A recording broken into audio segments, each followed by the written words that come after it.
All right, my beautiful followers, good afternoon and welcome to today's class. In today's class, I want to show you something which is actually of a great concern to us, and we want to make a change.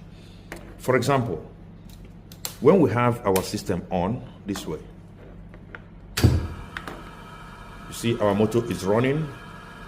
That is looks to me like in forward direction. It's running in forward direction this way, and if for some reason there is an emergency and we push the emergency button and this thing starts, all right, if we sort out things and then we come back and reset this emergency button, the motor starts immediately, which is supposed not to be so.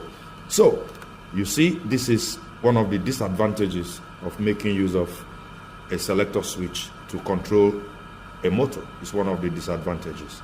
So what we want to do now is that we're going to now do another connection, not using this selector switch, that will enable this motor not to start when we reset this, but it will require an operator to start the motor after resetting the emergency button. So stay with me.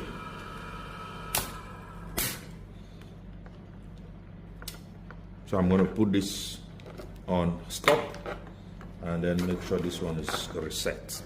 So what we're going to do right now is, if you look at this place now, you're going to see that this wire is coming to the A1 of this contactor. This is the A2 going to neutral, and this second wire is coming to the A1 of the second contactor, and of course this is the A2 going to neutral. And this one is coming from the emergency button, and this wire on the emergency button, this one here, is coming all the way from this MCB, which actually controls our control signal. All right, so it goes through this emergency button, to the selector switch. So what I'm going to do is that I'm going to remove this selector switch. I'll slack out on this and I'll pull this wire out. I'll slack out on this one, I'll pull this wire out, and I'll slack out on this one and I'll pull this wire out. Okay, so this will go. So now what we have is these two wires which are coming to the two contactors.